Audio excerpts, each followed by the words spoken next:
Everyone. I wanted to turn around and take a couple of minutes to say hi. It's been a little while since I've been online, and I apologize for that.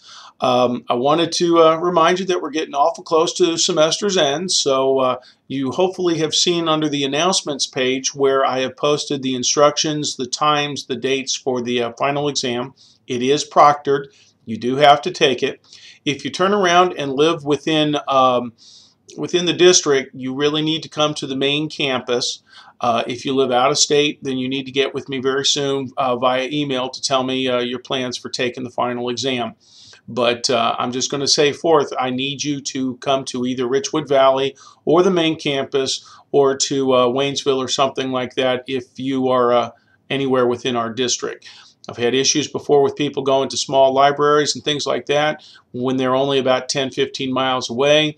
It's much easier to come to the main campus. So that's one thing I wanted to mention to you.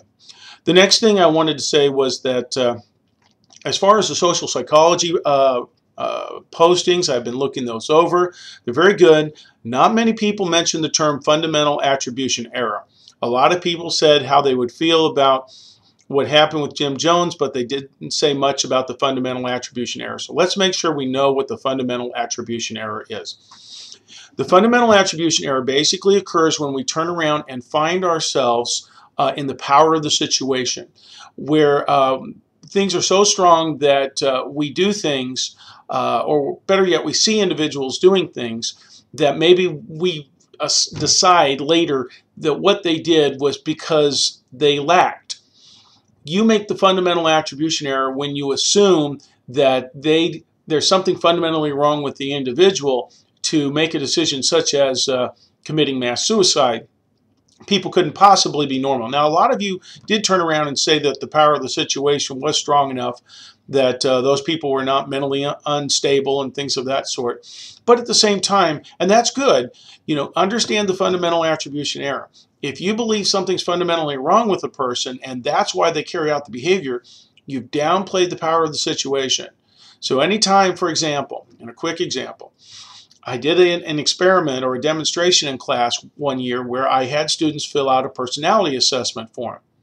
And then I gathered them all up and I gave everyone the same write-up as far as what their personality was, except for one student who didn't happen to show up those 2 days. And the write-up was the same for everyone. So it was just generic terms. And I asked people to basically ask themselves and write down how accurate was this. Well, a lot of people said this thing was very, very accurate. They were amazed how accurate it was, though it was all a fake. About a week later, when we were talking about the fundamental attribution error, I asked this student, or I told him a story of how I once had a whole class of students who turned around and believed in this fake personality assessment. They must have been a bunch of dummies, And the student didn't say anything, but you could see the look on their face. So the premise is, was it a bunch of people that weren't very smart, or was the power of the situation? If you believe that all those people weren't very smart, then you've made the fundamental attribution error. We all have the power for good or evil if the situation is strong enough and depending upon how you make it. So keep in mind that fundamental attribution error, that don't be caught making it. Don't assume that something's wrong with individuals and therefore that's the reason they do things. In fact, the true reason may be that the situation is so manipulative that that is the true cause of what's going on. Okay, folks, I'll try and do a couple more of these before semester's end. Thanks for holding on. You're doing great. Take care now. Bye-bye.